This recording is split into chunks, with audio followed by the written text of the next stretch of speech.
صلو علیہ وآلہ صلو علیہ وآلہ جسے چاہا در پہ بلا لیا جسے چاہا اپنا بنا لیا یہ بڑے کرم کے فیصلے یہ بڑے کرم کے فیصلے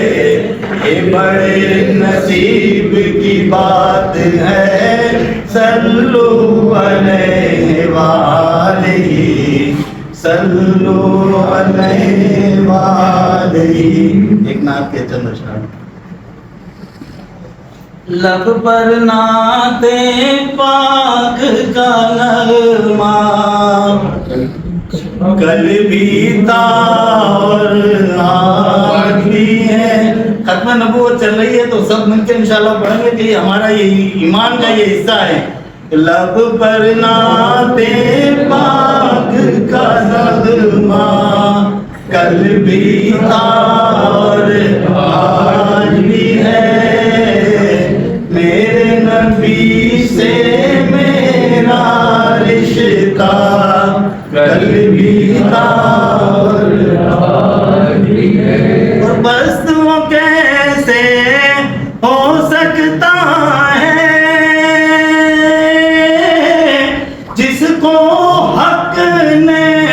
بلند کیا. بس وہ کیسے ہو سکتا ہے جس کو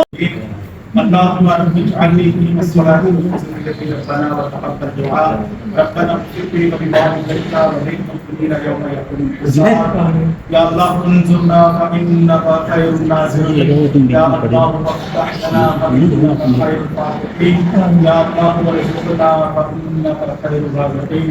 یا رب کریم ہمارے والدین کی اور پیارے آقا علیہ الصلوۃ والسلام کی تمام امت مسلمہ کی مغفرت فرما. یا رب کریم ہمارے مرحوم خان جی اور مرحوم جہانگیر خان جی ان کی اہلیات کی مغفرت فرما. رائل فیملی کے تمام مرحومین کی حتمی داری بخشش و مغفرت فرما. یا رب کریم ہمارے مرحوم مفتی نبی پریزیڈنٹ صاحب، سیکرٹری جنرل صاحب، موسٹ سینئر منشی صاحب اور تمام جتنے بھی دیگر یہاں پہ جوناگڑھ سے تعلق رکھنے والے لوگ اور میڈیا کے نمائندے جو موجود ہیں ان کی خدمت میں سلام. آج کا جو دن ہے 15 سپٹمبر، یہ ایک بہت تاریخی دن ہے اور یہ وہ دن تھا جب ہمارے پردادا حضور لیٹ ہز ہائنس نواب محبت خان جی اور بانیۂ قائد محمد علی جناح رحمۃ اللہ علیہ کے درمیان ایک معاہدہ طے پایا، ایک آفیشیل ڈاکیومنٹ وجود میں آیا جس کو ہم لوگ انسٹرومنٹ آف ایکسیشن کہتے ہیں. اور الحمدللہ وہ انسٹرومنٹ آف ایکسیشن آج بھی انٹیکٹ ہے. اس کے ساتھ ساتھ میں آپ کو تھوڑا سا جوناگڑھ کی تاریخ پر روشنی ڈالوں گا کہ جوناگڑھ اسٹیٹ جو بر صغیر میں 562 ریاستوں میں دوسرے نمبر پہ سب سے امیر ترین ریاست تھی اور ایک 21 گن سیلیوٹ پریمیم ویلفیئر اسٹیٹ تھی، جس میں ہمارے پردادا حضور کی طرف سے تمام فیسلٹیز جوناگڑھ کی عوام کو ملا کرتی تھیں اور فراہم تھیں. یہ 3500 اسکوائر مائل کی ریاست تھی جس میں 16 بندرگاہیں بھی لگتی تھیں. 1947 پارٹیشن ایرا کے بعد جب ہمارے دادا حضور نے جوناگڑھ کو پاکستان کے ساتھ الحاق کیا، 15 سپٹمبر کو آج کا دن ہے، یہ ایکسیشن ڈے اسی لیے ہم لوگ سب مناتے ہیں. اور 25 اکتوبر کو ہمارے پردادا حضور لیٹ ہز ہائنس نواب محبت خان جی کراچی تشریف فرما ہوئے اور 9 نومبر کو ہندوستان نے انلیگلی اور انجسٹیفائبلی ہماری ریاست جوناگڑھ پہ فوج کشی کری. تو آج کے دن میں تمام گلوبل پاورز اور یونائٹڈ نیشنز کی بھی توجہ دلانا چاہوں گا کہ ہم لوگ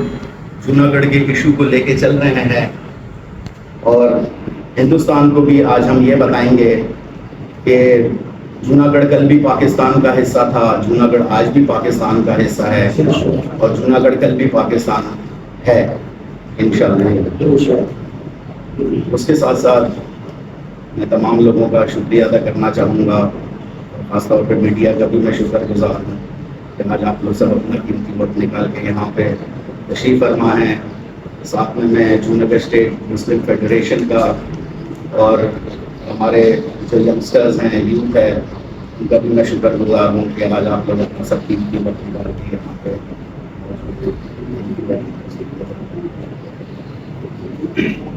نواب صاحب نے دریا کو کنویں میں بند کیا، بہت مختصر انداز میں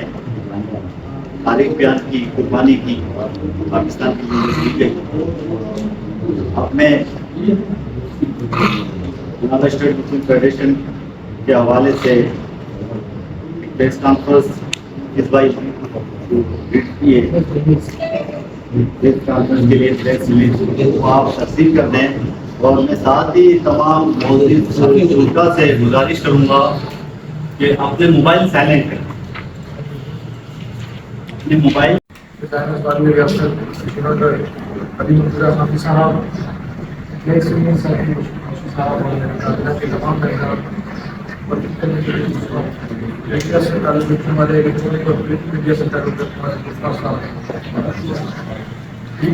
صاحب نے گفتگو اور 25 سال کی گفتگو کے بعد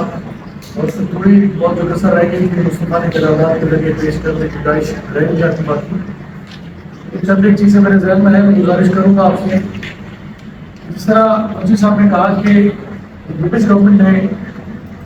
فارمولہ جب تقسیم کا طے کیا، سر لارڈ ماؤنٹ بیٹن جو ہیں ان کو اس کا سربراہ بنایا گیا۔ فارمولے کی تقسیم کا سربراہ جن صاحب کو بنایا گیا، انہوں نے دیوان خاص مطلب سر شاہ احمد بھٹو صاحب کو سے بات چیت کے ذریعے محمد خان جی کے حوالے سے بات کو پائے تک پہنچایا، اور آخر میں محترم قائد اعظم محمد علی جناح کے ساتھ ایک ڈاکومنٹ سائن ہوا۔ اچھا سر لارڈ ماؤنٹ بیٹن جو تھے، فارمولہ جس طرح علی منشی صاحب نے بتایا کہ ان کے پاس 3 راستے تھے کہ جو ریاست آزاد رہنا چاہے وہ آزاد رہے، جو ریاست پاکستان کے ساتھ الحاق کرنا چاہے پاکستان کے ساتھ جائے، جو ریاست ہندوستان کے ساتھ جانا چاہتی ہے ہندوستان کے ساتھ جائے۔ وہ اختیار انہوں نے اس وقت کے ریاستوں کے راجہ مہاراجہ نواب کے سپرد کیا۔ خوش قسمتی سے ریاست جوناگڑھ کے نواب نے پاکستان بننے سے پہلے ہی پاکستان کے ساتھ الحاق کا اعلان کر دیا، اور اس طرح وہ ارادہ ظاہر کر کر جن مشکلات کا سامنا انہوں نے کیا، اس کا بشیر منشی صاحب نے بہت بھرپور انداز سطح پر، چاہے وہ پریزیڈنٹ ہاؤس ہو چاہے وہ پرائم منسٹر ہاؤس ہو، ماضی میں یہ دیکھا گیا کہ اس صوبے کا گورنر بھی اس گھر سے بنا گیا۔ مطلب دلاور خان جی گورنر سے جب ذوالفقار علی بھٹو صاحب گورنمنٹ تھی تو انہوں نے اس بات کو محسوس کرتے ہوئے جوناگڑھ کی اہمیت کو سمجھتے ہوئے، چونکہ ہمیشہ یہ رہا ہے کہ صوبہ سندھ کا گورنر کسی اردو اسپیکنگ بولنے والے کو لگایا جاتا ہے، اور خاص طور پر جو مائگریٹ کر کے لوگ آئے ہیں ان کو کراچی میں ہمیشہ ایک اردو اسپیکنگ درجے کا درجہ دیا جاتا ہے۔ تو اسی بات کو پیش نظر رکھتے ہوئے ذوالفقار علی بھٹو صاحب نے گورنر سندھ جو ہے دلاور خان جی صاحب کو بنایا، اور شہید محترمہ بینظیر بھٹو کی گورنمنٹ میں بھی 2 بار معاملے خصوصی نواب صاحب رہے، نواب جہانگیر خان صاحب رہے۔ پیپلز پارٹی گورنمنٹ تو ہمیشہ سے آن کرتی رہی جوناگڑھ ہاؤس کو یا جوناگڑھ کی رائل فیملی کو، لیکن دیگر سیاسی جماعتوں کی طرف سے اس طرح کا رسپونڈ کرنی دیکھنے میں نہیں آیا۔ کہیں نہ کہیں شاید بھٹو خاندانیہ پیپلز پارٹی جو ہے وہ جوناگڑھ کی اہمیت کو سمجھتے تھے، باقی جو سیاسی جماعتیں گورنمنٹ میں آتی ہیں شاید ان کو اس بات کا اتنا ادراک نہیں ہے۔ دوسری طرف میں متحدہ قومی موومنٹ کو ضرور یہاں اپریشیٹ کروں گا کہ جب ہم نے جوناگڑھ فیڈریشن کے حوالے سے متحدہ قومی موومنٹ سے رابطے کیے، انہوں نے بھی ہمیں سراہا اور فرنٹ فٹ پر آ کر اس جوناگڑھ فیڈریشن کی کاز کو آگے بڑھانے میں ہماری مدد کی۔ اور لاسٹ گورنمنٹ میں جب تحریک انصاف کی گورنمنٹ تھی تو فلور آف دا ہاؤس قومی اسمبلی میں فاروق سلطان صاحب نے قرارداد پیش کی، جس کا ہم ممنون اور مشکور ہیں ان کے متحدہ قومی موومنٹ کے بھی۔ تو یہ 2 سیاسی جماعتیں جو اس بات کو محسوس کرتی ہیں، ان کے علاوہ بھی سیاسی جماعتوں کو اس طرح دیکھنا پڑے گا اور حکومتی سطح پر چونکہ ہم اس شہر میں رہتے ہیں, اس ملک میں الیکشن ہوتے ہیں چاہے وہ جیسے بھی ہوں, اس میں سیاسی جماعتیں اقتدار میں جاتی ہیں اور اس شہر کی مختلف نمائندہ جماعتوں سے ہمیشہ گزارش کرتے ہیں کہ کیونکہ آپ پارلیمان میں بیٹھے ہیں تو اس ایشو کو اجاگر کریں. سرکاری سطح پر رابطے تو کیے جاتے ہیں, سرکاری دنوں کے حوالے سے رابطے کیے جاتے ہیں, 15 سپٹمبر کے حوالے سے رابطے کیے جاتے ہیں, 9 نومبر کے حوالے سے رابطے کیے جاتے ہیں, لیکن جس طرح کشمیر کے ایشو کو نہیں اٹھایا جاتا